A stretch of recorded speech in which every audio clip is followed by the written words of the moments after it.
Have you ever found yourself saying yes to something, even though deep down you knew it wasn't what you really wanted?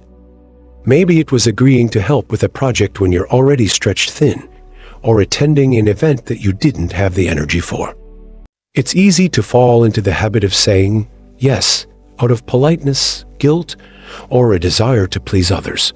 But after 65, this tendency can start to weigh on you in ways it never did before.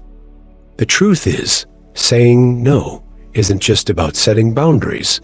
It's about reclaiming your time, energy, and freedom to focus on what truly matters to you. In this video, we're going to explore why saying no can be incredibly liberating after 65, and more importantly, how to do it in a way that feels comfortable and empowering. We'll walk through 5 common scenarios where practicing this skill can make a big difference in your life. By the end of this conversation, you'll feel more confident in knowing when and how to say no, so you can protect your peace of mind and create space for the things that bring you joy. So, let's dive in and start with the first scenario. The first situation where saying no can be a game changer is when family members ask for help with tasks or responsibilities that don't align with your priorities. Now, I know this one hits close to home for many of us. Family is important, and we naturally want to support our loved ones, but sometimes those requests can pile up faster than we realize. For example, maybe your adult children ask you to babysit every weekend, or a relative expects you to take on a role in planning a big family gathering. While helping out occasionally is wonderful, consistently overcommitting yourself can leave you feeling drained and resentful. So how do you handle these moments without causing hurt feelings? Start by being honest but kind. Instead of automatically agreeing, take a moment to pause and consider whether this request fits into your current schedule and priorities. If it doesn't, you might say something like, "I'd love to help, but right now I need to focus on taking care of myself." Or, if you're open to contributing in a smaller way, suggest an alternative, like offering to watch the kids for a few hours instead of an entire day.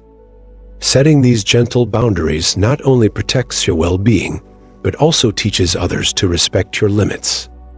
And remember, saying no doesn't mean you don't care. It means you're prioritizing what's best for you. Now, let's move on to the second scenario, turning down invitations to social events that don't excite you. As we age, our social calendars can fill up quickly with gatherings, reunions, and community activities. While staying socially connected is important, not every event will spark joy or align with your interests. Imagine receiving an invitation to a party where you barely know anyone, or worse, dreading the thought of making small talk for hours. Saying yes out of obligation can leave you feeling exhausted instead of energized. The key here is learning to decline gracefully while still maintaining relationships. You don't have to make excuses or over-explain. Sometimes a simple, "Thank you so much for inviting me, but I won't be able to join this time," is all it takes. If you'd like to keep the door open for future interactions, you could add, "Let's plan something else soon. I'd love to catch up one-on-one." This approach allows you to honor your own needs while staying connected in a way that feels authentic to you. Over time, people will come to appreciate your honesty, and you'll find yourself surrounded by opportunities that genuinely enrich your life. The third scenario links into something many seniors struggle with: volunteering or joining groups out of a sense of duty rather than genuine interest. It's admirable to want to give back to your community, but taking on too many commitments can quickly become overwhelming. Perhaps you joined a committee because you felt it was expected, or signed up to lead a group activity without realizing how much time it would require. Before long, you might find yourself sacrificing your own hobbies, relaxation, or personal goals just to keep up with these obligations. If this sounds familiar, it's time to reevaluate where you're investing your energy. Ask yourself, does this commitment bring me fulfillment, or am I doing it out of obligation? If the answer is the latter, it's okay to step back. When explaining your decision, frame it positively. For example, I've realized I need to focus more on my health and personal interests right now, so I won't be able to continue with this role. Most people will understand, especially if you express gratitude for the opportunity.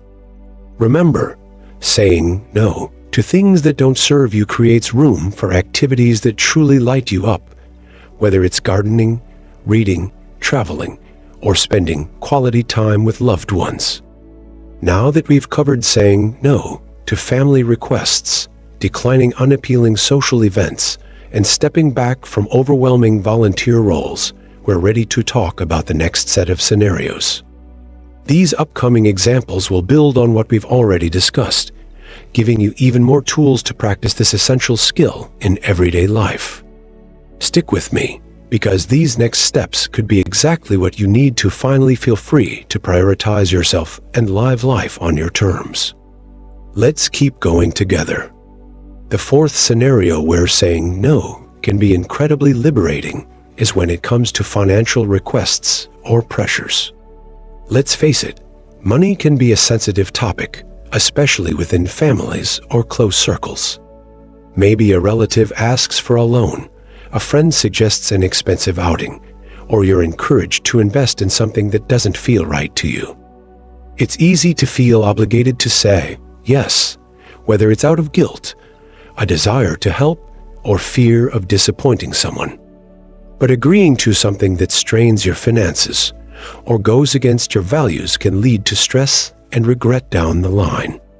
Here's how you can handle these situations with confidence and kindness.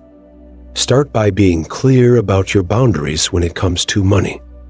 If someone asks for financial help, it's okay to say, "I'm not in a position to assist with that right now." You don't need to share all the details of your financial situation. It's enough to simply state your decision firmly, but respectfully. Similarly, if you're invited to participate in something costly that doesn't align with your budget or priorities, you can decline without over-explaining. For instance, "That sounds fun, but I'll have to pass this time," works perfectly well. Remember, your financial well-being is important, and protecting it isn't selfish. It's necessary for living a peaceful, independent life. Now, let's talk about the fifth and final scenario, saying no to activities or habits that no longer serve your health or happiness. This could mean anything from skipping late-night events that leave you feeling tired the next day to cutting back on screen time or unhealthy eating habits. After 65, listening to your body becomes more important than ever. Yet many people struggle to break away from routines or behaviors that aren't benefiting them anymore. For example, maybe you've always been the type to push through fatigue or discomfort because you didn't want to miss out. But now, those choices might take a toll on your physical or emotional well-being. The key here is recognizing when something isn't adding value to your life and having the courage to say no to it.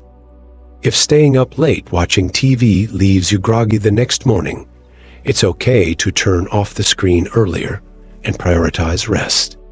If certain foods make you feel sluggish or unwell, it's perfectly fine to skip them, even if others are pressuring you to indulge. Similarly, if you find yourself agreeing to activities just to avoid conflict, remind yourself that your comfort and health come first. Saying no in these moments isn't about restriction. It's about creating space for choices that truly nourish and energize you. Now that we've covered all 5 scenarios, saying no to family requests, declining unappealing social events, stepping back from overwhelming volunteer roles, setting boundaries around finances, and breaking free from unhealthy habits, you're probably starting to see how interconnected they are. Each one offers an opportunity to reclaim your time, energy, and independence by prioritizing what matters most to you. The beauty of saying no lies in its simplicity. It allows you to focus on what brings you joy, fulfillment, and peace. I know it might feel challenging at first, especially if you're used to putting others' needs ahead of your own. But remember, you don't have to change everything overnight. Start small. Practice saying no in low-stakes situations, like turning down an invitation you're not excited about or skipping dessert when you're full. Over time, these little acts of self-care will build your confidence and reinforce the idea that your needs are just as important as anyone else's. Progress, not perfection, is what matters most. Before we wrap up, I'd love to hear from you. Which of these scenarios resonates with you the most? Have you struggled with saying no in any of these situations, or do you have tips that have worked for you? Share your thoughts in the comments. I'm sure your insights will inspire others watching this video too. And if you found this conversation helpful, please take a moment to like the video and subscribe to the channel. We're here to provide practical advice and support to help you live your best life at any age. Every week, we dive into topics like health, wellness, independence, and more, all tailored to you and your needs. Thank you for spending this time with me today. Remember, saying no isn't about shutting people out. It's about making room for the things that truly matter to you. By practicing this skill, you're taking control of your life and ensuring that your time and energy are spent in ways that reflect who you are and what you value. Here's to embracing your freedom, honoring your needs, and living each day with purpose and joy. Until next time, take care and keep shining.